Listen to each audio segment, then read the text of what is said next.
This is Jasper. Hey, buddy. That's a good focus. This is Jasper's roadmap to success. Focus is one of the exercises we went in this over in the session off camera. Now, if the guardian forgets how to do the focus, make sure you just send me a text or an email and I can send you a link to it. I have hundreds of training videos on my website, actually thousands.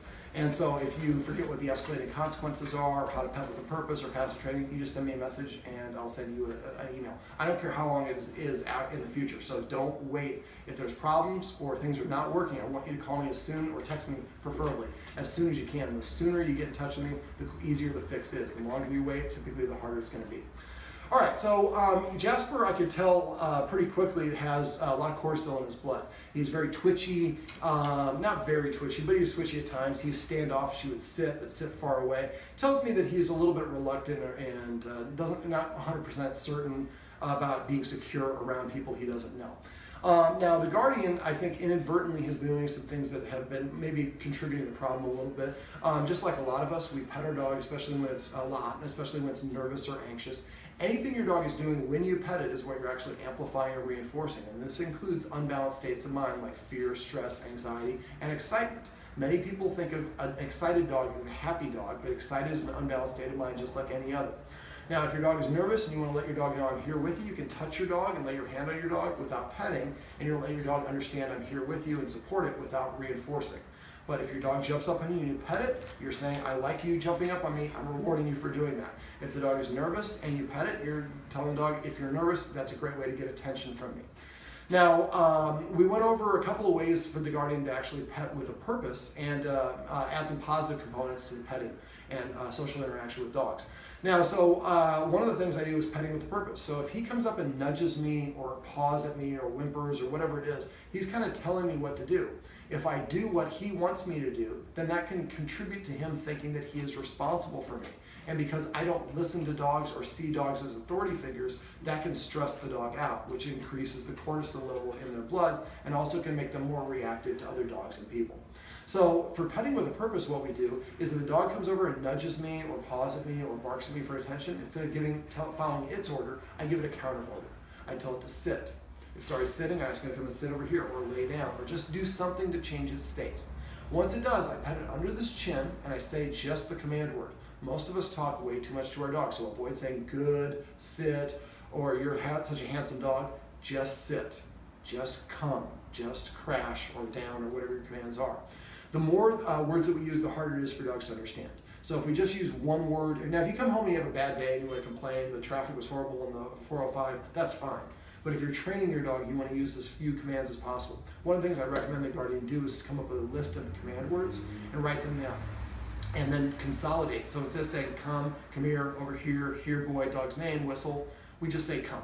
And it's easier for the dog. Now, whenever possible, if you're coming up with new command words, come up with something funny. Dogs can read your facial expression. They're the only animal on the planet that can do that. And so if I want my dog to lay down, I say crash. If I want my dog to lay on its side, I say flop. If I want it to go forward, I say charge. Backwards is retreat. Go into my dog bed, I call Venice because I live in Santa Monica and Venice is right next door. So coming up with those funny command words can really help reduce the cortisol levels in the human's blood as well as in the dog's blood. Also remember, when you're petting your dog, you have to be petting it, I'd like the guardian once a day at least to set a 2-minute timer and pet her dog for at least 90 seconds, preferably 2 minutes. That helps and produces oxytocin, serotonin, and other pleasurable endorphin or pheromone, I guess endorphin. And then it also reduces cortisol in the blood. So, and it also do that for the humans. So if we do that on a regular basis, especially if the dog's stressed out, we don't want to do it while the dog's stressed, but afterwards, and it's not immediately under threat or nervous, then we can pet it for that 60 seconds. Just pet all its parts of its body, the ears, the neck, and just, you wouldn't be surprised how long it takes. 90 seconds is a long time to be petting your dog, but it would be beneficial. Now, for petting with a purpose, every time the dog tells the human what to do, nothing happens. But the humans, except for the human's going to give a counter order. And when the human gives the dog a counter order to sit, she's going to pet it under its chin. The dog feels better when it's petted when its nose is in the air. It feels good. So we're going to pet under the chin to facilitate that nose up, and never pat on top of the head. We can caress and scratch, just never patting. Now you can also scratch its butt, its sides, and other places too. But if I'm rewarding the dog for desired behavior, I want to do something that's going to help it feel proud. And petting the dog under the chin will absolutely do that. And say just the command word, not good sit, not dog's name and sit, just sit. Now, after a while, the dog's going to come start sitting in front of the guardian to prepay for attention. And when the dog does that, make sure you reach over and pet the dog and say sit or whatever the thing is. Now, even if the guardian wants to pet the dog, I'd still like her to ask the dog to sit or come or lay down or shake or do something unless it prepays for the attention. And the only exception to this would be what I call passive training. Passive training is waiting for the dog to do something you want the dog to do on its own. The dog does it on its own, and you recognize and reward it. So, for example, if every time the dog comes to me, I pet it and say, come, then later on when we're on the street or the dog's off leash or escapes and I say come, the dog is much more inclined to come because come just means go to the human and get a reward. Now, passive training takes a little bit of practice to get into. Every time your dog sits next to you, you should pet it and say sit. Every time it lays down, pet it and say crash. I taught my dog Quest to grumble this way. When I come home, he's all excited, he jumps up and he barks and he goes, arr. So I started saying grumble and petting him when he does that. And now we've been able to separate the jumping and the excitement. Now I can say grumble and he grumbles on command. So if your dog does an unusual behavior, you could pet it for stretching and teach it to stretch. Every time it brings you a specific toy, you should name all of your toys, and that way you can get the dog to, no, I wanted the gopher, and you brought me the cow. And so it's just the more vocabulary we have, the easier it is for dogs to understand. I also went over some directional words. One of the rules that we'll cover in a second is the dog shouldn't be on the blue carpet here in front of the couch and the chair. Well, if we just force the dog off, I'm force-free as a behaviorist, so I want to program and teach the dog that leaving the area is desired. When I do that is I take a treat, I touch the dog's nose with the treat, and when the dog's following it, then I toss it just 3 feet outside of the border. The dog walks over here off of the carpet, and as soon as it licks it up, I would say the word off, or excuse me, out. Off would be off the furniture. So remember, anytime you use a treat, the treat should go to the dog's mouth first, and it should hear the command word immediately following. Now you have 3 seconds to correct or reward your dog for them to have the ability to make a connection. So make sure you do it right away. 1/3 of a second is your goal though. So the sooner you can be delivering the treat or affection, the more effective it will be. Also, anything your dog is doing in your presence that you don't disagree with, you're specifically giving 2 thumbs up to. So we're in the 2nd story of a house here in Mid Wilshire, and the dog kind of looks down during the day out these windows and barks at people coming by. Well, he's practicing being a guard dog. Now, there's a lot of reasons for that. I think lack of rules and structure, which we'll talk about in a sec, has contributed to the dog thinking he can do that. So one of the things I would have the guardian do is get pieces of paper and put it on the inside or the outside, of the windows to block the dog from being able to look out. If you get nice white paper, it creates a little bit of a filter. As we're walking by, we can stand and we can look through the top part of the window. We call it a Roman blind. But every time the dog goes to the window, it can't look down on the street. So we're taking away that temptation of practicing being a guard dog. We also flip the leader-follower dynamic by enforcing rules consistently. So some of the rules that I went over, some of the guardian already has in place. She was letting the dog sit on one chair, but for dogs, the higher they sit, the more rank or social status they have. So I recommend she get some X pads. You can get them on Amazon. They'll help keep the dogs off the furniture for at least 30 days or as long as this problem's going on. And then at the end of that period of time, we can invite the dog up on the furniture with an invitation. It's a one-time exception and only for good behavior. So if I invite the dog up and the dog starts barking, it has to get down. Now, to get the dog off the couch, I can do the same thing as I did the directional command here, is I touch the dog's nose with a treat and toss it on the ground. When the dog gets down, I would say lick and say, have it lick, when it licks up off the floor, say out, or excuse me, off. Now for the out, I would actually like the guardian to take 2 treats for every portal or entryway in the room, in the house, and go to the kitchen and throw a treat outside the kitchen. The dog goes out the kitchen to get it, licks it up, we say out. Comes back, we do it a second time. Then we go to the dining room, and then the carpet. And the carpet, do it in different leaving the carpet in different directions. Same thing with the bedroom and all the rest of those places. So now when we tell the dog to leave, the dog it's in context, the dog knows what to do and has been rewarded and taught how to do it. Okay, other rules that we incorporated, like I said, not being allowed on the carpet when the human's eating. For dogs, are we still rolling? Okay, for dogs, being within 7 feet of anyone who has a high value item like food or a valuable item is a way of challenging for that item. So the dog should be 7 feet away when the human's eating. If she's eating here, he shouldn't be on the carpet. If she's preparing food in the kitchen, he shouldn't be in the kitchen. We make the dog sit before we go through the door. I also showed the guardian a little exercise where we recreated the steps of going through the door, because as soon as he heard the jiggle of the doorknob, he started going out.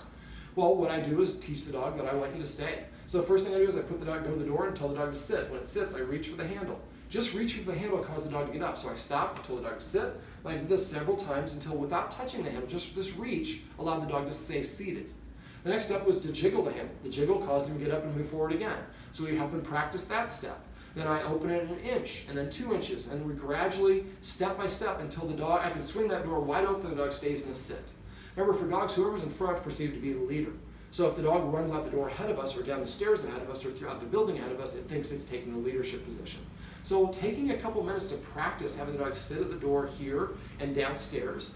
When we're going down the stairs, stopping short every couple of steps and making sure the dog's not racing down the steps ahead of us. This conditions the dog to look at us, to pay attention to us, and also not to take the leadership role. Let me see. The guardian needs to make sure she's eating something before she feeds the dog. Another way to develop great self-control. Use passive training for that. Come up with a command word. Every time he takes his first bite of food, say feast, or whatever the fun word is you want to meet. And then eventually, when somebody's feeding him, if somebody else is here and he's worried about mom, well, she just says feast, and he's programmed to go and eat. So it's another example of using passive training. Let me see. We went over the 4 escalating consequences to disagree with unwanted behaviors. Remember, you need to disagree right away when the dog's doing something we don't want. Unless the dog's doing something like demand barking. For that, we would ignore. Now, we'd like to also teach the dog that it can't put its mouth on us. When he gets playful, he gets a little bit mouthy. Not nippy, but a little mouthy. So what I want the guardian to do is anytime that he touches her with his teeth, or her friends or people that he knows on a regular basis, as soon as he touches the teeth, yelp like a little girl that got hurt and retract your arms and wait for a second. As soon as he calms down, then you can go back to petting him. I call this light switch on, light switch off. I'm petting you, and then as soon as you do something I don't like, you touch me with your teeth, I yelp and I freeze. I want the dog to think that humans are just frail. I touch them with my teeth and they just cry like a little girl. Yes, I don't want you to put your teeth on anyone. Because if the guardian puts his teeth on the dog puts his teeth on the guardian, he's going to be more inclined to do that with other people as well. And so what we're saying is, instead of teaching the dog how to behave, we're letting the dog figure this out on his own. So I'm petting you, and as soon as you touch me with the teeth, I stop petting you. And as soon as you calm down, I re-engage. And back and forth. I like the guardian. She has a couple tug toys. One of them is this one. A lot of dogs like to play tug of war. And she said he doesn't really like to play with this. This is really a 2-dog toy.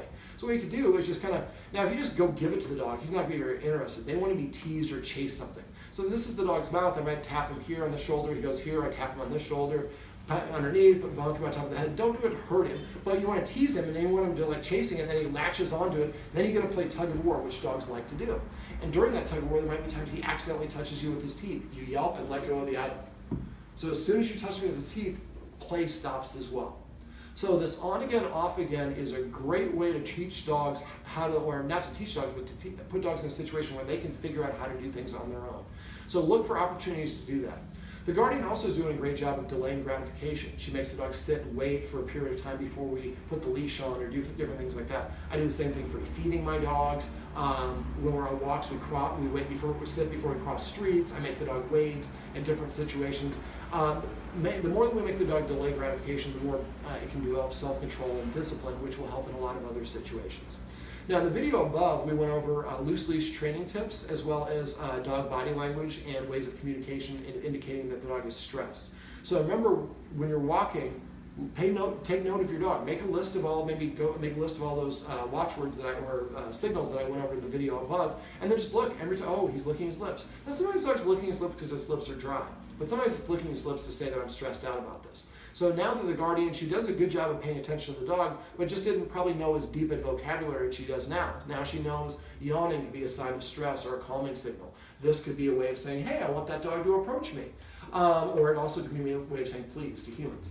But the more that we enforce the rules, pet with a purpose, do passive training, as well as break down individual activities into individual steps and help the dog practice each one along the way, now the dog knows what we want, we've communicated it, and the dog has a vocabulary and is motivated to do the things that we want to do. We don't have to punish the dog, which doesn't work. We don't have to correct the dog, doesn't work. We want to give the dog, it works, but it's really, again, working in the negative. We want to work in the positive. Okay, now if the guardian forgets any of the things that we went over, or there's something that I forgot to mention in this video, like if the dog's standing in your way, not walking around it, walk through it, or anything like that, you forget or you're not sure, I want you to call me or text me. If I don't hear from you, I assume everything's going great. If there's a problem, that's when people let me know. So I always love it when people send me a picture or a video of their dog jumping, playing with people in a good way where the dog used to be aggressive. I love those, but most people just do it when their dog is not doing what they want. So I don't care how long it is from now, it is very common to need to make little adjustments in a week or two after the session. We should start noticing a difference within about 2 to 3 weeks after the session. And if a month after the session you're not seeing noticeable improvements, please call or text me because we might need to make some adjustments or incorporate some other exercises. Now, I went through a focus exercise. I want the guardian to get to the 15 to 20 second focus within 7 days. So practice that multiple times throughout the house. Now, first we're going to practice it inside the house. Then I'd like the guardian, before a walk, we go on the walk, we go right outside, maybe sit on a step or just take a chair outside and practice right in the little entryway right outside. That's a different environment. That's harder. Then maybe we go outside and we sit on the front steps and do a little bit of focus there as well. Eventually we want to practice the focus in varying levels of difficulty. So, and eventually when you're doing the focus, when you're walking and you see the dog see another dog, you can say focus, the dog looks up at you, you raise the treat to your nose as you're walking, and as you're walking you're going down and the dog is focusing on the treat and not focusing on the other dog. That's a great way to redirect your dog's attention, but you have to really practice a lot of it, and don't try to use it until you've gotten to at least the 15 seconds of the dog staring at you the whole time. Don't try to use it until then because the dog won't have it sufficiently developed. It will backfire and it will add some negative baggage that we don't want. We want this to be a good, positive way for the dog to be redirected. Okay, well, this is Jasper's roadmap to success. Remember, everything you do trains your dog, only sometimes you mean it.